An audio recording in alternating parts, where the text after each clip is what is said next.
Yo, yo, yo, what up, everybody? It's your man, Chuck Creekmer, a.k.a. Jigsaw, here with Slops. This is the All Hip Hop Podcast number 4, and we are here with one of Brooklyn's finest, Brownsville to be specific, my man, Agallah. What's goody? Yo, everything, just, getting off the road for this Tiger tour. Okay. Still moving the music. Putting new music out on the 24th, a new album called The Year of the Tiger. Okay. And, still working in that studio, day and night, what I'm saying? Putting out that heat the streets want, what I'm saying? So that's what we here. Yeah, man, we were talking about you earlier, and we were like, what keeps him going? What keeps him motivated to keep putting out this much music? And the quality is there, too. Well, overall, it's like the age of where, they either know you through the internet or through videos. And I'm not from this era of this new technology. So, to stay in it, I feel like that my catalog from back then, people don't have access to the old stuff. They might not know Adolf the Assassin. They might not know about, the early works that I did with PMD or Das Effects. Groups like that of legendary status, Onyx. Absolutely. So, basically, like over through the years, helping all these groups, just allowed me to have inspiration and, just keep going, when you're around PMD or you're around Eric Sermon, and they asking you for beats, what I'm saying? Yeah. And you like, you sound good enough, it's like a Kanye situation, what I'm saying? Like how...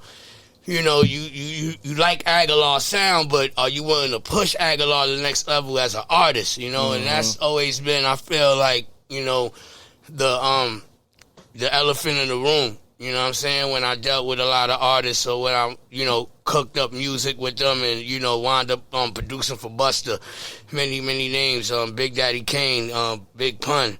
Names go on, Group Home. I worked with a lot of these cats, so it is what it is, some of your favorite rappers.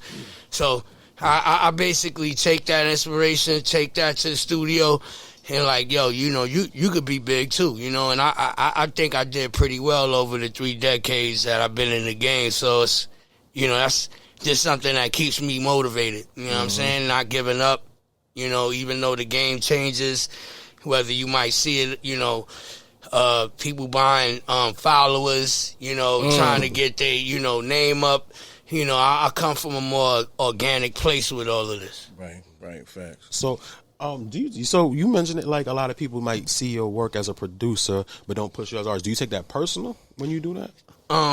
Well, at the end of the day, like, sometimes it gave me, more, like I said, inspiration, but, at times I took things personal, when I did certain things for certain groups, they didn't appreciate the fact that, I put hours, blood, sweat, and tears into certain projects, and we wound up falling out, over business and stuff like that. So, a lot of politics just kind of, comes into the play, on how to protect your intellectual property, what I'm saying? A lot of people try to, steer you from staying focused in the game on who you are and what you bring to the table. And I know what I've done, and I know what I've been able to do over the years. So it's really, it's cool. It's like I take it in stride, and I just use that, like I said, as inspiration. I go back in the lab,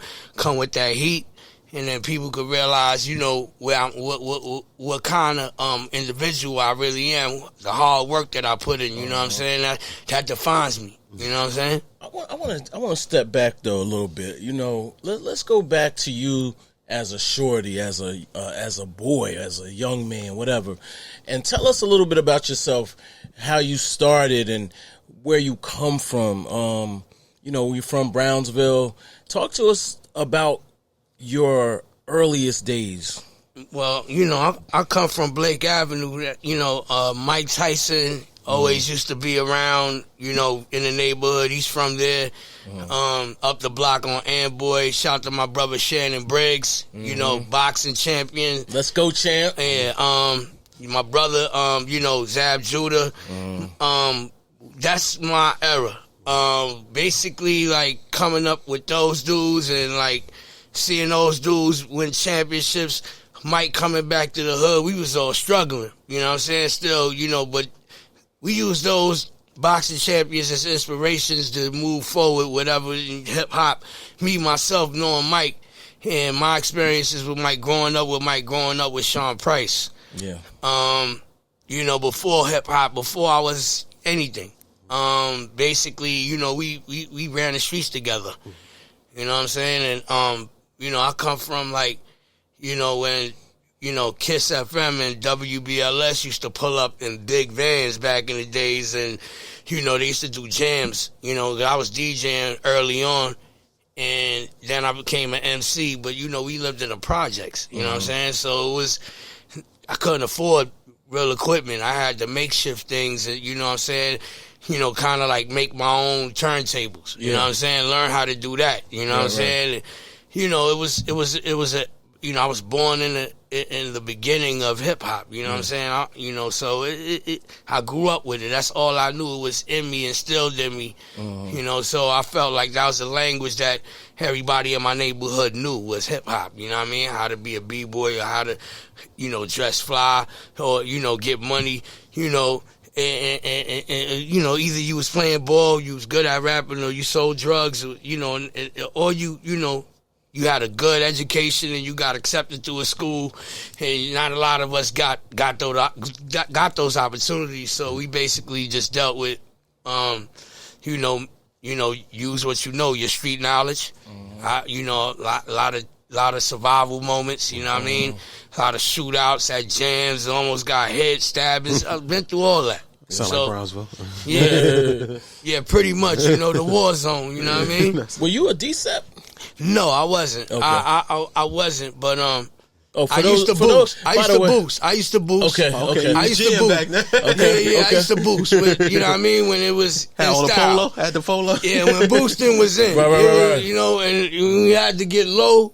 You know what I mean? That was the thing. You know what I mean? It was like, you had to get the low. It was the hood way to, you know, we couldn't afford Ocean Pacific. I used to rock. Ocean Pacific. Yeah, I used to rock God. OP. Oh shoot! You know what I forgot about that. Yeah. You know, the flavors. That was you know what I fine. mean? Yeah, okay. The Benetton and all that. all that. Yeah. We used to hit up Macy's on 34th. You know what I mean? You know, the Lookout and all that. You know, so I got nabbed up and all that, but you know, I was young, so they let me go most of the time. Let me ask you a question, right? Because with inflation, you know, now the boosters are 75%. You was 50% back then. You know, I wasn't stealing clothes to sell them, but I was stealing clothes to get fly. Right. You know what I'm saying? Because I couldn't afford that beat. You know what I'm saying? Yeah. At the end of the day, you know, you had to take certain risks to do. You know, and that came with being, you know, the territory that I'm from. You know what I'm saying? It just came with it. You know what I'm saying? And I mean, you know, it was one thing to, you know, we could afford, you know, fly gear. Don't get me, you know, fucked up, but at the end of the day, when you wanted certain pieces, you wanted to go, you know what I mean? Like, you just had to have it. Polo is like an addiction, you know what I'm saying? Yeah. You know what I mean? Like, I'm low down, you know what I mean? I see it, okay. You know what I mean? The jeans, you know what I mean? Yeah. So it's like, I you know, this is the way I talk to people with the clothes I got on. Now, hold on. I could never wear polo. Well, okay, let me say this. I wasn't into it when I was young. Then when I got older, I put on some weight, and I couldn't find no polo that would fit me. It was discriminating against me because of my weight. Yeah, that's how I felt. It's been big, and they have. You gotta go. You gotta go to the right spots to get it. See, everywhere ain't the same. Okay. You gotta go to, like, you know what I mean? You gotta really go digging, go to the polo mansions, or go, you know, you gotta go digging. You know, that's like record shopping. You know what I mean? Okay. Like every low is not the same. If you know what I mean? Yeah. You got the new versions of low where they got the new tag on it where you can put your phone up to it so it's official. So you know the low is official. Wow. You know what I mean? Okay. So, but you know, you just gotta go out there and hunt. You know what I mean? It was a beautiful moment when I saw Thurston Howell III with Ralph Lauren in a picture. He's all suited up. I was like, if you know the history, you probably don't even know who that is, do you?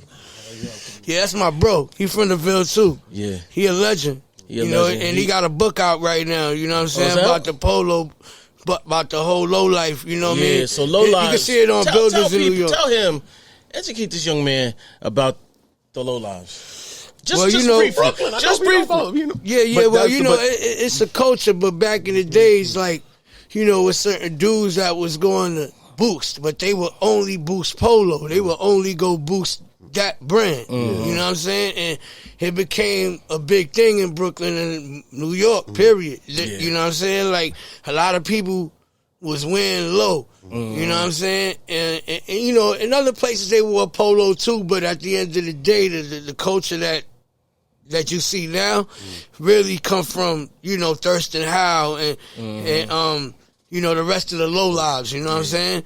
Like, it's people that have been repping that for like three decades, you know what I'm saying? And he's one of them, you know what I'm saying? And he's a dope artist. He's on one of my albums, you know what I'm saying? Shout to him. He the family, Brownsville, Yeah, no doubt. So, yes, it's a history. So, all right, man. So, as like far as me, like personally, like I've gotten in tune with you like through Purple City, but like digging in and doing research, man, your catalog goes way back. Did you first get put on as a producer or as an MC?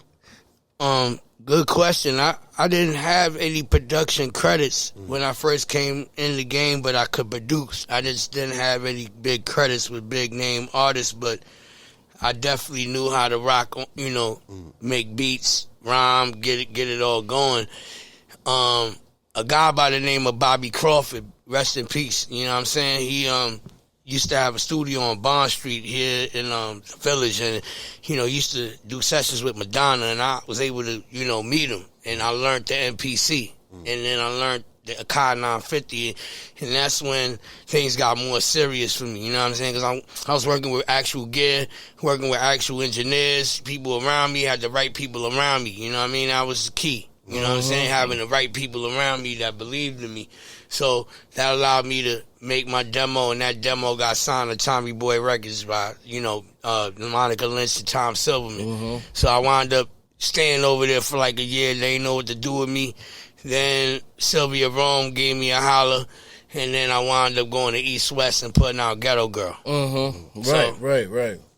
How was the industry for you at that time? Like, what was the, a lot of us, we talk about the game, but back then it was different. You couldn't walk in the game. You had like extreme levels to the gatekeeping as far as getting signed. So it was a big deal. And you were amongst elites just by getting signed. Is that accurate? Yeah, that back then, Lyricist Lounge.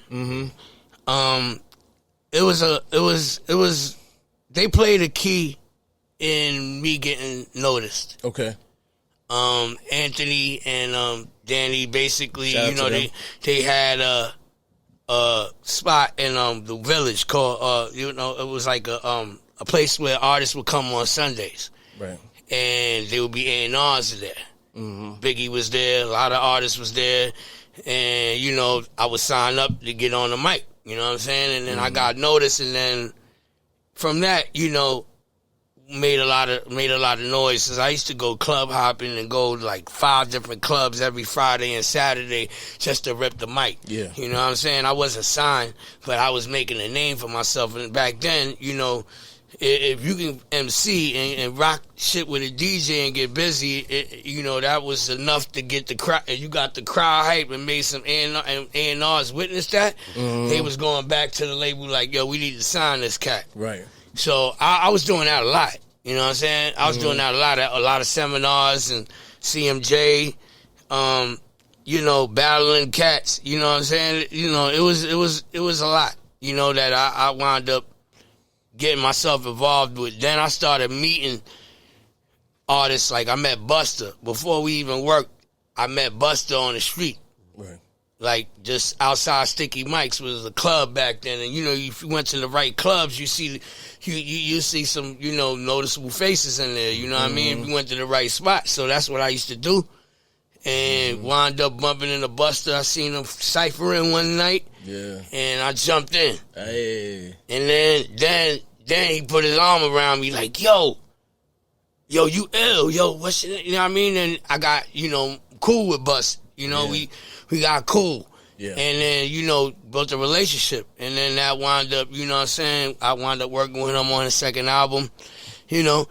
It's just like things that just happened on, by chance, I guess. How I met a lot of these artists. It wasn't really no internet back then. It was really, you had to organic, running up on you. You know what I'm saying? What up? My shit hot too. Yeah, that's that one. You know what I mean? And you holding it down. You know what I mean? So I ran through all these 5 boroughs and kind of just like really put a stamp on it. You know what I'm saying? And and really. A lot of heads know. They know. They know. Sometimes they don't. They act like they don't want to know, but they know. But they know. You know what I'm saying? Yeah. So how you connect with Harlem, man? Well, I like I said, like I lived in all 5 boroughs. You know what I'm saying? I lived in all 5, so I know people everywhere. You know what I'm saying? Just that type of person. Like I'm a, you know what I mean? I ain't, I'll be around. I'll be outside. You know what I'm saying? So it's like, if I see one of my homies, you know what I mean? They might be from, the Bronx. They might know people in Manhattan. They might know people, certain places. So the connect is always there. You know what I'm saying? Yeah.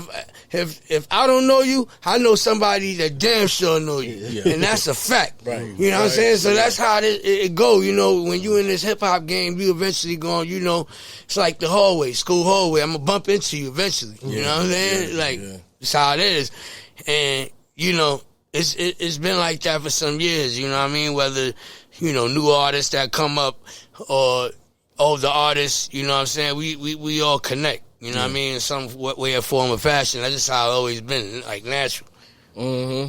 So you and Shiest Bub, y'all started Purple City. How did that happen? Like, I guess on late because I associate you with Jim Jones more so, but how did that all go down? Well, God bless the dead, my man D Doubler. A friend of mine from the Bronx. When I was living in the Bronx, me and him connected. You know what I'm saying? Yeah. And, basically that was, we had a bond. That was my homie, you know what I'm saying? And he was like, yo, come down to Manhattan one time. You know what I'm saying? Come down to uptown. And that's how I met Jim. Yeah. And that's how I met Cam. I've been to Cam, but I met Jim and Jewels and Shiest. Yeah. And then me and Shiest connected through my man, D Doubler, that passed away, whatever the case may be. We connected through him. Mm-hmm. But it wasn't no rap shit. You know what I'm saying? It wasn't really nothing with rap or nothing like that. I didn't know he rapped. He didn't rap at the time. Like, he was just, you know what I'm saying, like, promoting his homies, promoting Dipset. And I was just like, we got cool. And, after a while, like 6 months, he came to me. He's like, yo, I want to start some music. Because he heard my music, said it was hot. Yeah. So I was like, yo, let's do something. I was like, all right. And then we got in the studio. We bought Un. I didn't know Un, Casa. Mm-hmm. I didn't know him. But, you know what I'm saying? He bought his people. I bought my people. You know what I'm saying? We made what it was.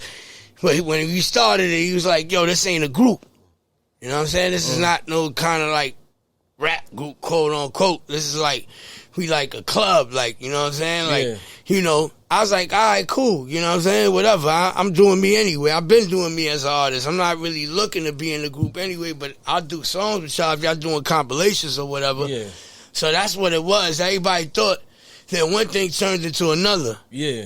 You know how it go, like you do one thing, and then next thing you know, they like, oh, they thinking it's hot. And then, they're coming back, knocking on the door for more drugs. Right. You know what I'm saying? Right. So it's like, of course, that part, I just let it, naturally become itself because I it was a lot of people getting added on to the gumbo. Max B come home. You got Smoke Dizza when he was with Smoke and Mirrors. Mm-hmm. So it was like too many things to deal with outside of Dipset themselves. It was like a whole lot of members in Dipset. Yeah. And it's like, you know, you got Hellrow, you got J.R. Ryder, you know what I mean? You got Bezel, you got 40 Cal. I mean, it's the list. You got SAS. I mean, the list goes on and on and on. Like, so it's like, I know I'm not signing a Dipset. Right. Yeah.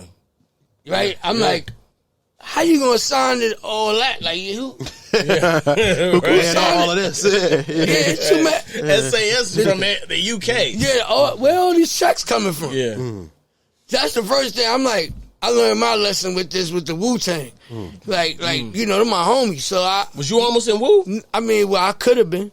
Wow. I mean, hold up, we gotta hear that story. well, you know, RZA inquired about signing me before, so you know that's the homie. Yeah. But that was when, you know, when Wu was at the height of when Dirty was out at the height of his career. So my thing is like, you know, I had 18 labels coming after me. Yeah.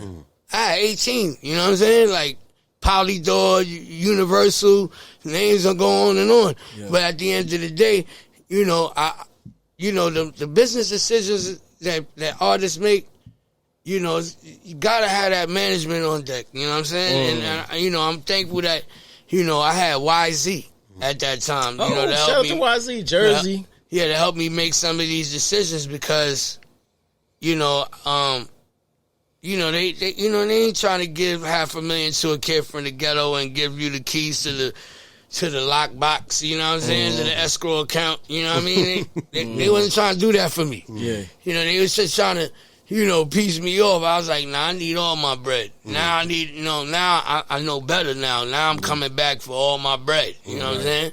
It's just, you know, it was for the fun, but now I'm coming back for the bread. You know what I'm saying? But with Shice and Purple City, that whole situation really wasn't supposed to be a group quote unquote thing. It was just really a mixtape kind of a base for, you know, new artists to come and get known through that platform. Right. And you know, Dipset, you know, they had their own thing going on, you know what I'm saying? And I wound up on a few Diplomat tapes, you know what I'm saying?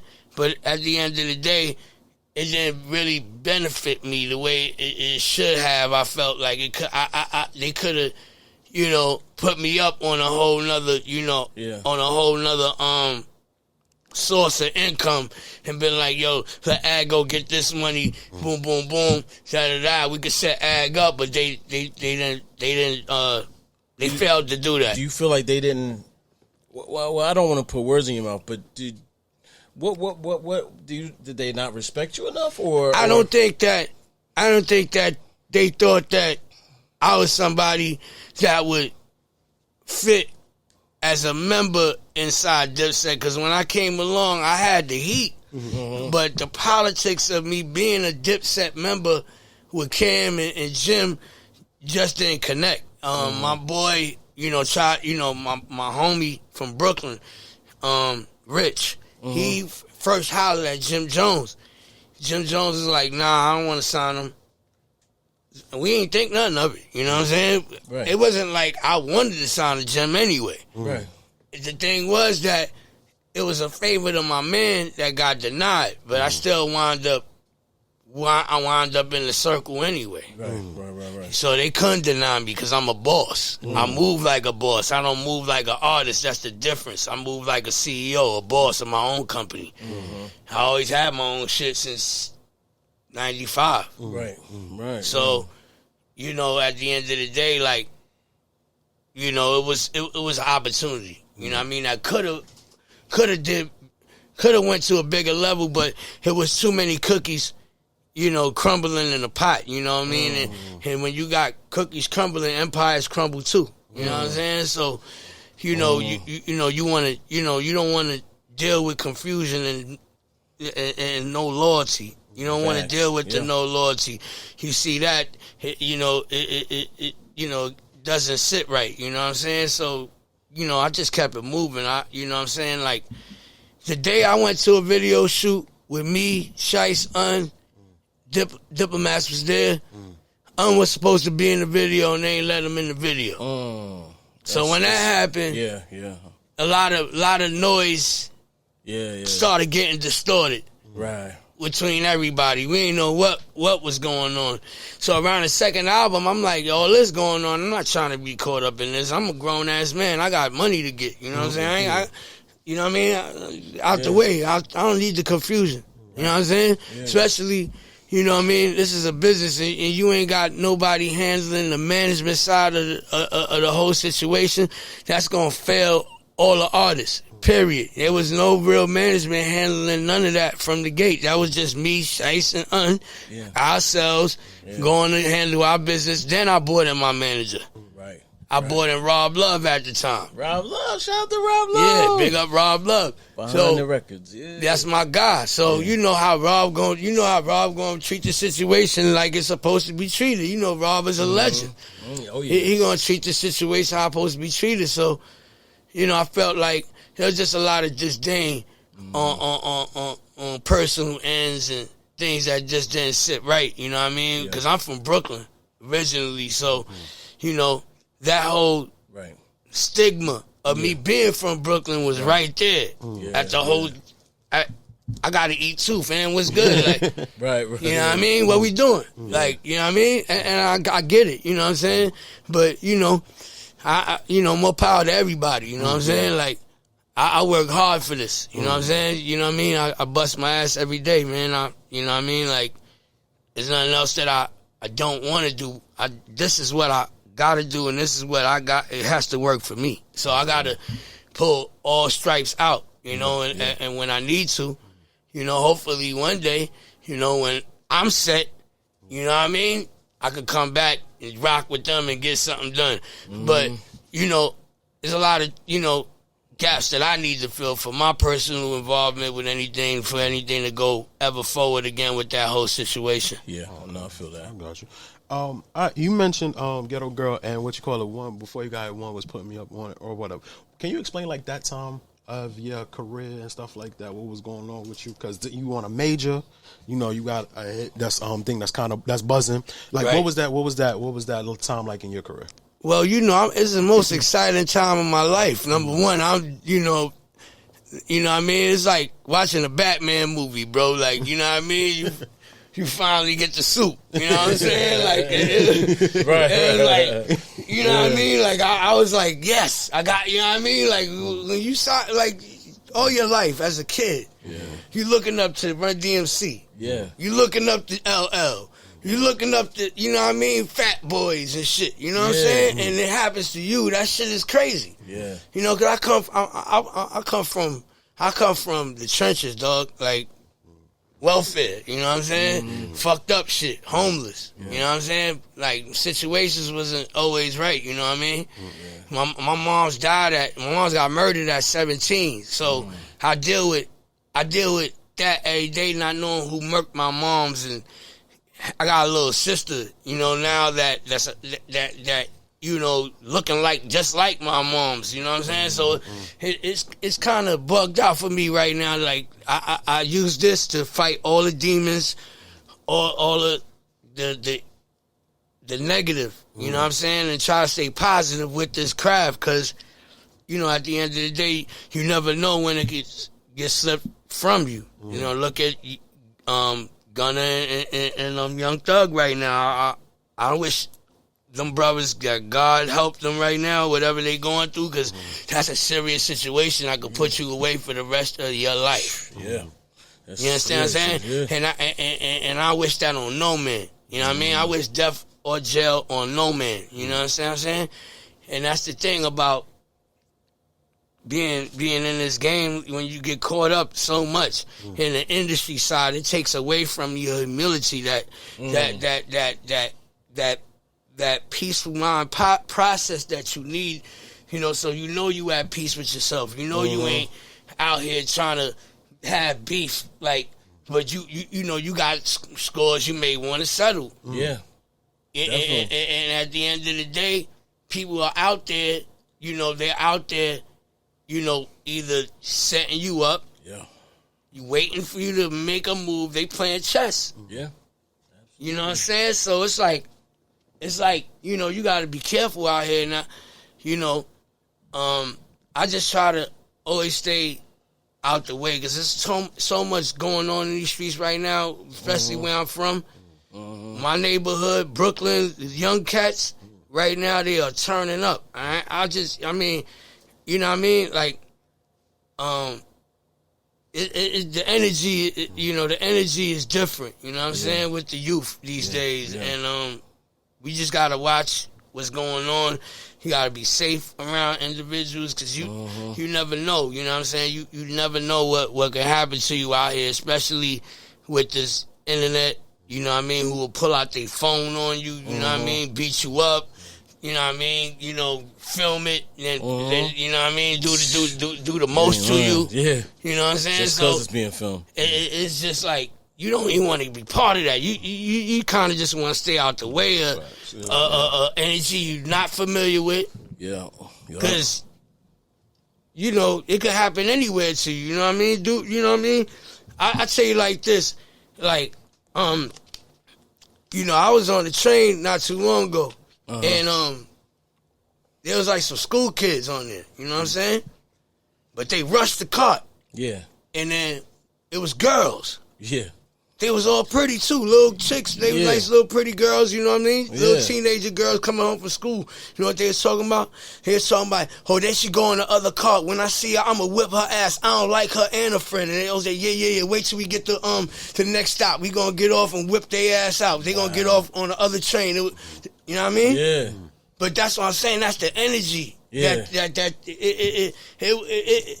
You would expect shit different, but it's the same shit. It's crazy. Yeah, it's poison. It's a lot of poison. Yeah. It's a lot of poison. Yeah, definitely. I want to talk to you about. So I think we had this conversation, but I was interviewing Bernadette Price, Sean Price's widow and wife, and she's a lovely woman. You know what I'm saying? Daughter was there and all that. And then your name came up. It threw me for a loop, because I didn't expect it. Can you kind of give us some background on sort of your relationship with Sean Price, as well as where this other stuff came from? Well, at the end of the day, first of all, me and Sean are friends since kids. Yeah. Before the game, before even contracts or anything like that. John, about the early 2000s, I'm doing my thing on my own. You know what I'm saying? Like I said, I really been always doing my own thing. Yeah. And he came to me and asked me for help and said, yo, I need some beats. Yeah. I was like, no doubt. You know what I'm saying? Because he's like, nobody wanted to give him any tracks. So that's how we started working. And he used to come to my house in the Bronx. Yeah. You know what I'm saying? Right. My girl at the time was Desiree Getter. So he used to be there, and we used to record on my ADATs or whatever. We made songs. And none of us didn't have a situation, but I was at Game Records with Jonathan Schechter. Yeah. All right? So I bought the record over there, the records that we did to Jonathan Schechter, and he heard the record. I did called Rising to the Top. All right, and I put Sean on it, but it was my joint at first, really. It was my record. So basically, I was like, I'm going to put this on my album. You know what I mean? Whoop, whoop, whoop. And Game never released the album. You know what I'm saying? Because we never reached an agreement on a budget. Long story short, Stretch Armstrong came to me and asked me, yo, give me a song for this video game. I gave him that song. I was like, yo, here, you can have it, put it on whatever, woo. Next thing you know, I get a call back saying, yo, this on the video game. Woo. So I'm like, all right, Sean on it first. I'm on it with him. You know what I mean? And then next thing you know, like, he's like, I'm going to put it on my album too. I was like, fuck it, go ahead. You know what I mean? You my man, go ahead, run with it. You know what I'm saying? Yeah. Put it on your album too. So I ain't never seen a dime from Duck Down. You did no real direct business with Drew Hoff or anything paperwork-wise for that to be on the album. And I also produced another song on the album. Yeah. Whose album is this? Sean Price. Oh, Sean Price's album. Yeah, Monkey Bars. Got it. Oh, yeah. You know what I mean? Right, yeah. So, long story short, you know, when he passed, I didn't make it to his, I didn't make it because I had, you know, personal things. I was in L.A. living at the time. I'm going through things with my own family. My aunt had breast cancer at the time, so, you know, I had to be there for my aunt. You know what I mean? That was sudden that he passed, and I apologize to the family. Yeah. You know, that happened sudden. He passed from sleep apnea, so it was unexpected. Right, and I'm correct. Right, yeah. So, you know, it's a delicate situation right then and there, being that I'm a close friend. Yeah. You know what I'm saying? But, you know, me understanding the truth of the matter, you know what I'm saying? Now, you know, things being said by other parties in the hip-hop game about me, saying I said something about him because I had certain discrepancies with Griselda. Yeah. And me and them, you know, we had words, and, you know, I spoke to Conway. We hashed that out. We good now. We ain't, you know what I mean? I ain't dealing with that no more because I spoke to Conway. He even went on IG. You know what I mean? We nipped that in the bud, but it was really ignorant for them to try to disrespect my records or whatever I had going on with Sean, and that's the whole thing. The ignorance come from my relationship with Sean, being that that's my brother. That was my homie. Yeah. You know what I'm saying? So he not here no more, so people felt like he not here, or he was protecting me, or he was doing, you know what I mean, whatever. Now people feel like they could, you know what I mean? They feel like they could, you know, that my world is super secure now. I'm Fort Knox right now because of this whole situation. Yeah. So it's like, I'm not really, you know what I mean? I'm not really here for, you know, the drama. I wish her the best. I wish everybody the best. But at the end of the day, you know, it's certain things you got to respect. And I'm a grown man. I mean, I just turned 48 years old. You know what I mean?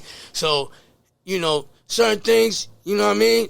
You know, leave it be. Hopefully, you know what I mean, your life will be good, because at the end of the day, all I'm trying to do is make my life better, me and my family better, and, you know, that's it. Okay, all right. Well, that's shout really out to everybody. Peace prevails. Peace prevails. Indeed. Yeah, all right. So, from Brownsville, man, and Brownsville right now is like the birthplace of, like, what you call it, like one of the hottest movements in Brooklyn. I mean, in the world right now, which is Brooklyn drill and stuff like that. What are some of your thoughts on the new music and the movement in Brownsville? That started in Brownsville. It's all over now, but the birthplace is Brownsville. Well, I would say, you know, it's really it's dope to see the youth making something out of it. You know what I'm saying? Like, if they getting their music played on the radio and they get in the clubs and they on tour and they doing things, you know, but at the end of the day, not all of it, I feel, is showing us a positive light. You know what I mean? Because it's, to me, you know, it's really, you know, like the streets. You know what I'm saying? It's really mainly the streets. You know what I'm saying? Like that. I feel like that's the new sound of the streets. You know what I'm saying? And, you know, if you talking crazy on the record, you know what I'm saying? You know, and all these cats, you automatically setting yourself up as a target. Yeah. You know what I'm saying? It's like automatic, come see me, I got the straps, and I'm with the shits. You know what I'm saying? When you say that on the record, you gonna, and it's out there, you know, you're gonna want to test that value. You're gonna have people out there wanting to test that value, because that's how life is. So, you know, I just say, you know, understand what you putting out there. You know what I'm saying? Understand what you finna put out there. And I think, you know, EA Ski has something real important to say. He was like, artists, you know, feel like they don't need the producer no more. Yeah, that's right. And I was like, damn, that's some deep shit. Because now, you know, these dudes so like to go in there and say, you know, and do all that, and they think that's gonna get them to the next level. You know what I'm saying? To be an artist, you gotta have an open mind. You know what I mean? A real open mind, deal with world-class musicians that been in that field. Learn from them. Don't be afraid to learn from greats, OGs. Facts. You know, let me be specific. OGs. Yeah. Don't be afraid to learn from the OGs, young cats, because you know what? We can teach y'all something. Teach y'all niggas how to stay out of trouble and get the bag. Y'all motherfuckers got to listen to us, man. I can't be disrespecting the coach either. We not having that shit. Facts. So, you know. Do you feel like, overall, is hip hop in a good space? We debate about this a lot. Is hip hop in a good space, or is it messed up? Which one? I mean, people have their own perception, but I feel my duty is to not allow. You know what I mean? To not allow the fast food side of it. Yeah. You know what I mean? All right, that's hot. How did you make that? What was the, so much things you want to know more. For me, I want to be more intricate on what an artist is about more than, I could tell what an artist is about by who they listen to and what's on their playlist. Yeah. I could tell what type of artist that person, I could tell what type of person that is. Yeah. By what you listen to. So if I check your playlist right now and look at what you listen to, it gives me an idea of who you are and what you about. Facts. Right. Yeah, that's real. That's real. Give us a couple. Who do you like now? Like, and it can't be Kane, Rakim. No. I feel you. I feel you. I mean, I got some young cats that I rock with. Does it have to be hip hop? It could be whatever, but yeah, I like that Black Sheriff record. Who's that? Kawaku the Traveler. Yeah, okay. New shit. So I fucked up. That shit. Yeah. I like that. You like that, right? Yeah, that's the shit. All right, see? Music lovers. Yeah. See, that, I've been listening to, Ito. Man, Ito, he's dope. He got some joints, he working with Muggs. Okay. Rome Streets. Is my man. Yeah, you gotta love Rome Streets. Ransom. That's my favorite right now. Microphone. Ransom. Yeah. You gotta come in here. Yeah, we've been hounding Ransom. Rand getting his Rand putting in work. I gotta salute Rand. He a vet. He a vet. You know what I mean? Yeah. Niggas on they all Al Horford shit right now. You know what I mean? Like, life. Yeah. See, yeah. You've been in the game for a minute, but now you getting a second life. You know what I mean? Shout to him. That's inspiration. You know what I mean? So yeah, you know what I mean? It's other cats too, but yeah, those right there, is what I'm on. So let's move up. So wait, before we move up to the current music you're putting out, what for you? So you say you've been in the game 30 years. That's a long time to be in the music business. The music, not only the streets, but the music, the changes in technology.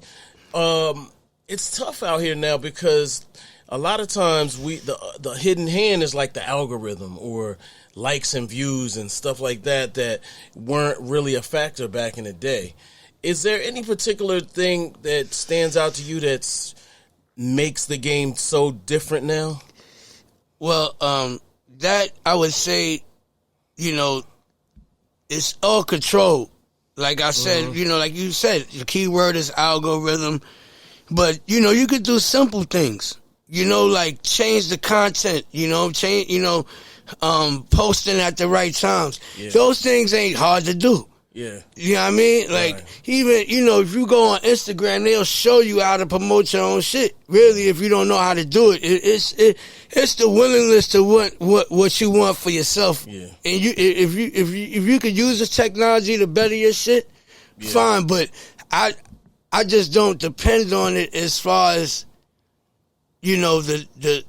the newer generation does, you know what I mean? Yeah. Because, I can make all my beats on the MPC and, you could, download the app and automatically follow a million people or pay some dude in India, whatever. Yeah. You know what I'm saying? Or Dubai, one of them places. My thing is that people need to know how to protect their intellectual property doing all this. And now you got NFTs and, people still don't understand that shit. You know what I mean? Some people do, but not a lot of people don't. Yeah. And then I speak to people in banks, and some people really some people trust it, some people don't. So we you know, you just gotta find the right hustle. There's different hustles to get your hustle out there. You just gotta test all of them. Yeah. You know what I mean? Test all the hustles, and you know, for instance, like, you know, promotion. You know what I mean?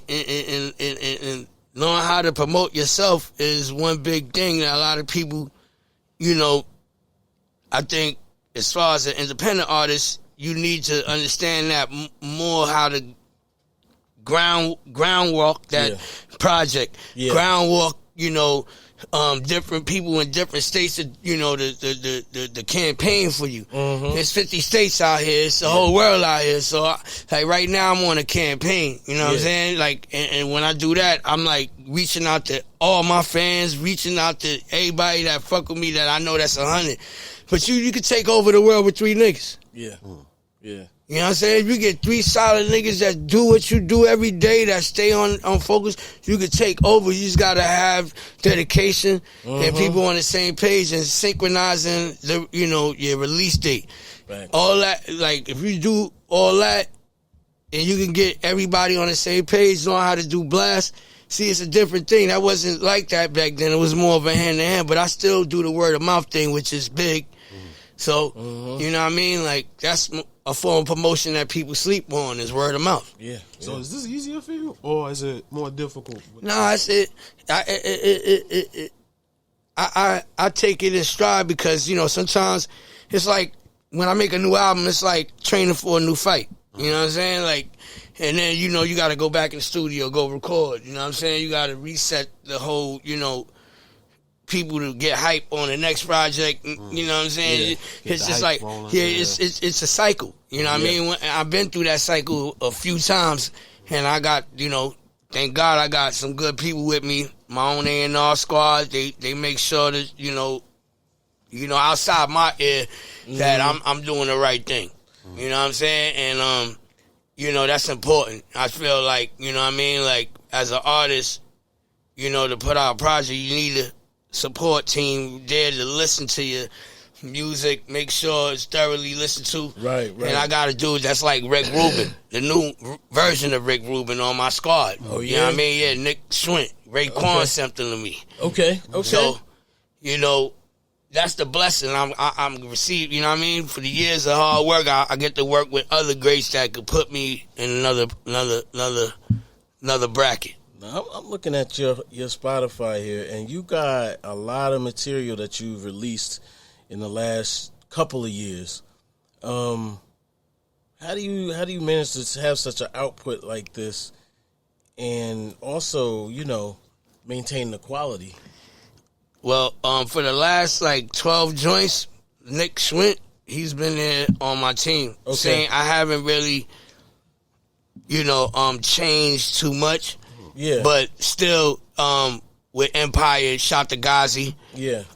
He's been rocking with me for the last 7 going on 8 years. Okay.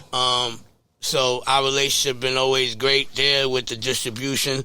And it makes it easier for me right now. So, you know what I mean? Like, you know, really my job is just to record, perform it, rock it right. Yeah. Get you know what I mean? Be a noticeable figure and allow some pieces of the machine to work. You know, you don't have to do everything yourself. Right. And that's the thing a lot of artists think they could do now, is they think they could do all this themselves and not spread the wealth of your product out there, which is you're not building the business correctly if you're not, you know, getting people outside of yourself to work with you, come work on your project, see the future of your labor, not only for yourself but for others around you, and how to be a boss. You know what I'm saying?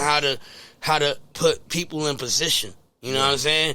You know, a lot of people like, yo, that's my man, da-da-da-da-da. But, you know, he got talent, but you don't know how to put him in position. Yeah. You know what I'm saying? And that's what's wrong with a lot of hip-hop artists. They got dope people around them, but don't know how to put them in position. That's a bar. Yeah. All right, man. So as far as this goes, for like you breaking it down, we actually like I like for people to like give like the knowledge to like the youth. How do you as an independent artist and with so much product out, how do you profit off of this? How do you make your own money off of this type of stuff? Easy. I know how to hustle. You know what I'm saying? I got hustlers around me, and what we do is we come up with packages. You know, when it comes to selling my album, I'm not just trying to sell you my album. I got a hoodie, a hat, merch, go along with, you know, certain packaging, the Agallah box. You know what I mean? If you want certain favorite albums in there, if you want merch, we can do that for you. Customize, you know, certain fan things, you know what I mean? Might shoot a video your way, wishing you a happy birthday. So many ways to get with your fans, not only by selling them music, but to give them more intimate value on some of your on some things that you have or your own, or you might come out with a 50-piece shirt drop. You know what I'm saying? And you know, heads might want that. You know what I mean? Only got 50 pieces. Hustle. Yeah. You know what I mean? You know that I learned a lot from watching, you know, a couple of my homies, my young homies, even, you know, one of my young homies, Joey Fats. LA, he got a store now, but he was hustling gear while he was doing his music. Next thing you know, that gear wound up getting a lot of orders, you know what I mean? Cutthroat LA. And now he got a store. Yeah. So, you know, it's just all how you know, apply the hustle, you know what I mean? Like, hey, you know, my albums, basically, you know what I mean, they always available on my Bandcamp. The physical copies, they can get them on Bandcamp, agallah.bandcamp.com. You can always go there, but you always get the merch there too.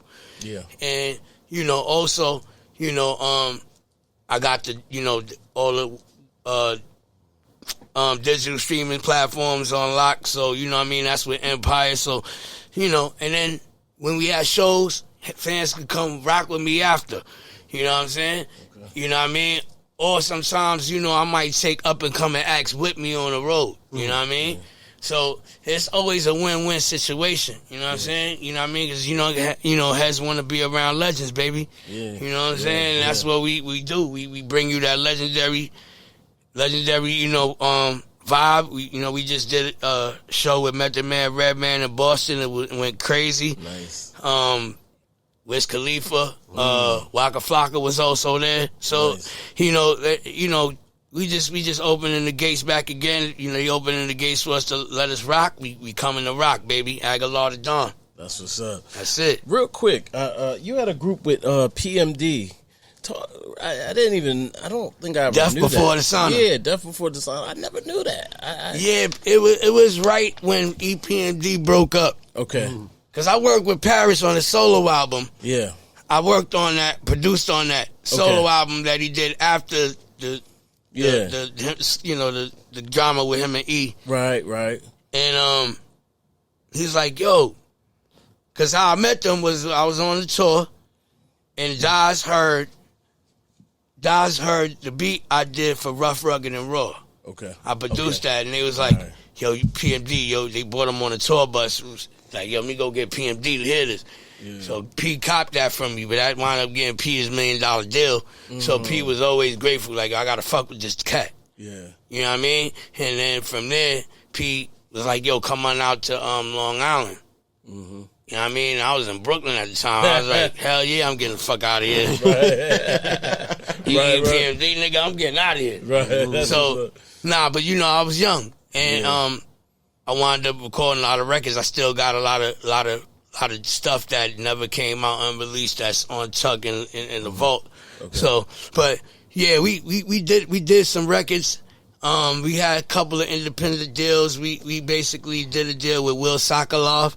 Okay. Who, you know, Jay-Z sold the deal to Def Jam with him, and yeah, we did some shit. Yeah. But you know, they hashed things back up, so you know, then it was back to EPMD. You know what I mean? But you know, I'm just proud that I got to work with a great like that. You know what I'm saying? That brother is legendary, and you know, it was a good experience, and you know, they still, you know, shout to my brother Drazy right now. You know what I mean? Yeah, shout to him. He got the producer podcast on deck. So that's what's up. So we need to get your top 5 dead or alive. Oh yeah, top 5 dead or alive. Top 5 dead or alive, huh? Yeah. And we know you one of the greats, but let's... No. All right. Wait. I was gonna say, don't, you know, just give us your top 5. Just give my me top 5? Your top 5, yeah. All right, well, $500,000. Ooh, we have never gotten $500,000 in our top 5 dead or alive. You Yeah, I gotta felt he was first of all, one of- you gotta tell people who he was and why he's in your top 5. Well, Half was part of the firm, but he used to be a reggae artist before he was a rapper. You know what I'm saying? A lot of people don't know that. You know what I'm saying? Yeah, $500,000 was definitely a dope MC. You know what I'm saying? Go look up, you know, some niggas blood, some niggas crip. If you ever heard that, you know what I'm saying? He definitely is a New York legend as far as MCing is concerned, and you know what I mean. He went out, you know, untimely death, but yeah, the brother was dope. Another cat that I would consider, you know. You told me not to say Kane, but I got to, man. Nah, it's I top ain't say you 5. don't say Kane. Oh yeah, Of course you can say Kane. Yeah, yeah, Kane. Yeah, Come on, man. that's my bro. Brooklyn. I felt like the verses with him and KRS, that definitely was great. It just showed, you know, it showed, you know, that he ain't no walk in the park. You know what I'm saying? Whoever you thought who won that was on you, but I feel Kane is one of the best. And Big Daddy Kane, man. and that's my bro. He gave me a shot in real life. Yeah. You know what I mean? So I gotta give him that. Another artist that I would say that's Wild Nice. Wild Nice that man, well, yeah, Rakim. I gotta say Ra. Yeah. I gotta say Ra. Yeah. Ra. Gotta say Ra. Yeah, that goes without saying. This is hard right here, man. This is gonna be a movie. 2 more. Well,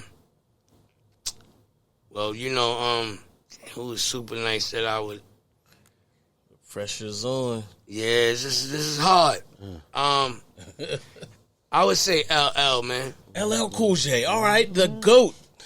I would say Yeah. LL rap circles around a lot of cats, man. Yeah. Rapped a lot of circles around dudes, put out a lot of tough material, and you know, just because he left rap alone and went to acting, I think people don't really suit him. Yeah. But you go back into that catalog, I dare you. Yo, no doubt. You go back in his catalog, you're gonna find some jewelry in there. So Yo, I'm still mad at Run for Dead in the original Rock the Bells.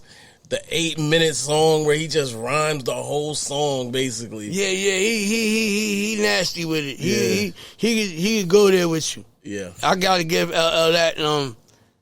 Last person, man, this is hard, man. Y'all got me doing hard ones right here. Damn. Come on, Last one. Well, you know what? Like, What? does he? Y'all might not know him though. You know what I'm saying? Say that. We would love being educated. Well, Lord Ali Baski. Yeah. Yeah, I don't know. Speak on him. Like it's like you ever heard this song called Crunch Time 45 King put it on the Flavor Unit album. It was the first Flavor Unit album.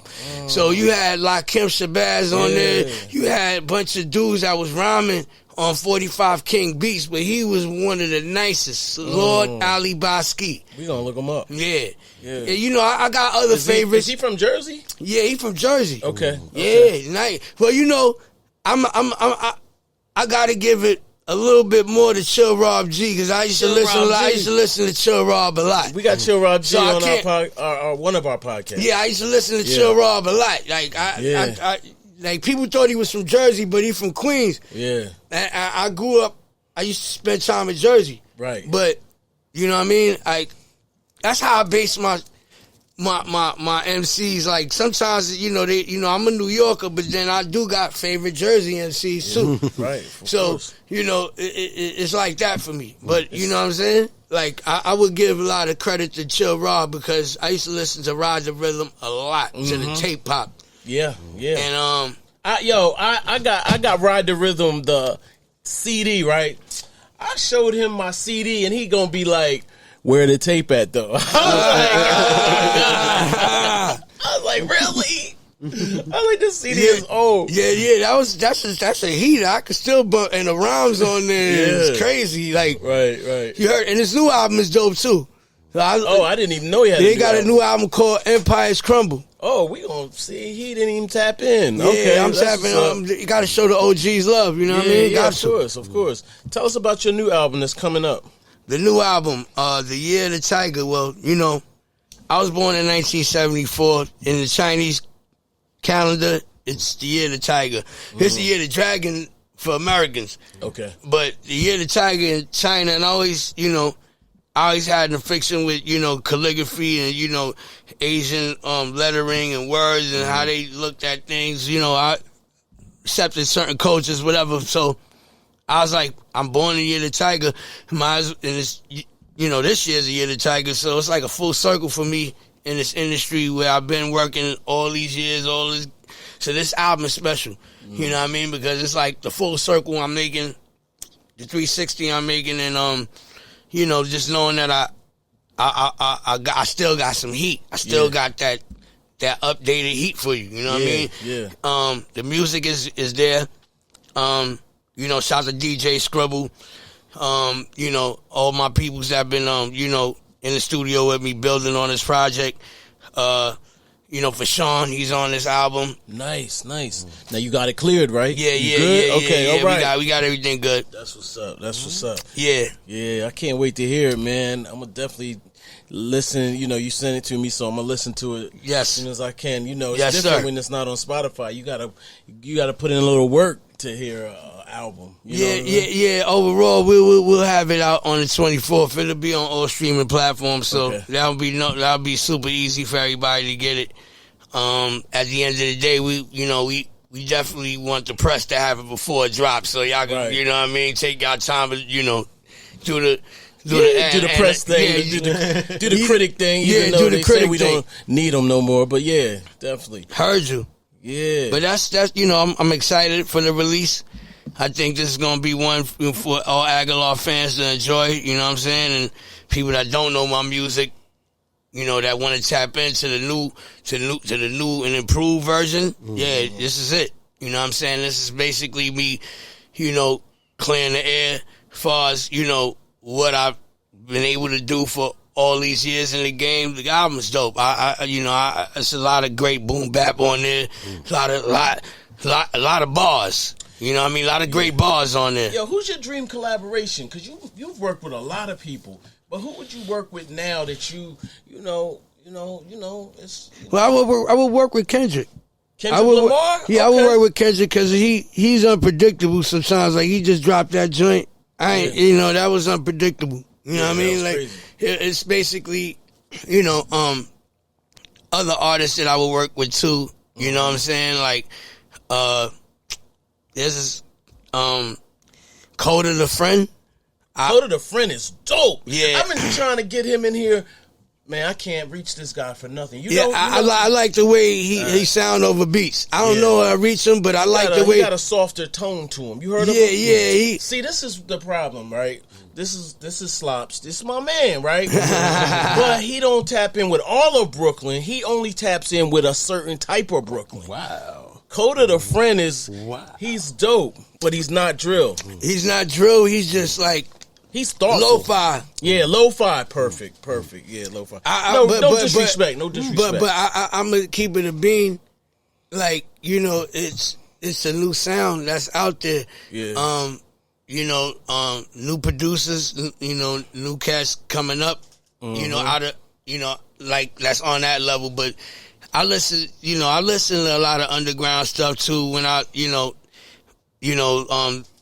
this dude, that I happened to come across, his name is Body Bag Ben. I don't know if y'all familiar with him. Not familiar with him. Yeah, Body Bag Ben, a dope lyricist out of Oxnard, California. Okay. And he makes beats. He did the Cannabis album. He works with M80, but you know what I'm saying? I'm working with him. You gotta check his work out. It's that real, that wordplay. Yeah. You know what I mean? Like, the bars he's saying is crazy. It's that upgraded hip hop. You know what I'm saying? But the now, you know what I mean? Like the updated the now. Yeah. You know what I'm saying? So, But it's so much going on. You got my man Above Styles coming out of Brooklyn. He's dope. He got a lot of MCs you can check on his YouTube. Chinatown Sound on YouTube. You can check them out. They it's a whole lot of new talent that they film that they let come rock spit. You can what I mean. And these dudes they coming. It's like a lot of talent.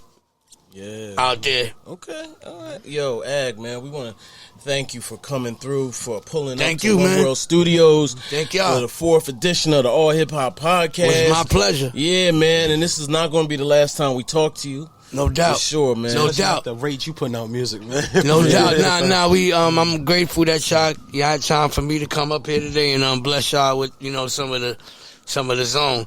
Yeah. So definitely. we here. All right. Appreciate it, man. Thank Any you. last words, Slops? With me? You standing in front of Brooklyn legend. Yeah, that's You know a what I'm fact. saying? No, all right, but people don't know, like, you are what you call a boxing aficionado. So just quick, fast, Crawford or Spence. I just want to get you on. Spence all the way, man. Down. Spence all the way. We gonna chat back in for sure. Because I got I'm Crawford. down. We both got Crawford. I got Crawford. So we got tap Man back in. down. Oh, yeah. He said, man Oh, that down. I love it because I ain't heard nobody say Spence. You the first yet. person to see Spence, Man man. down. Oh yeah. Oh, man down. Man down. Ooh. Let me just tell you right now. It's a lot of talk. When them two brothers get in the ring, I got my boy Spence, man. Listen, you know what? Look, I'm gonna just keep it like this.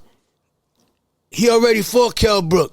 He already fought Porter. You fighting up used goods after you beat you. So I really that's where I got. To prove yourself, you did beat a lot of people, but you fought my used goods. Okay. You fought Kell Brook with a metal plate in his head. See, people don't know that. He had a metal plate in his head. He hit him in that metal plate. The fight was over. Okay. You understand what I'm saying? Like, look, you fighting up used goods. They gonna say the same thing if he beat Spence because Spence had the car. No, you can't use the car accident. Yeah, no because excuse. that's exactly what it's gonna sound like. The car You accident. can't use that. I mean, I'm just saying, listen, if it go down, look, Ugas thought he hurt Spence in that fight. But you see how Spence took that punch? He had his mouthpiece out, whatever. That's the thing you cannot do against Spence.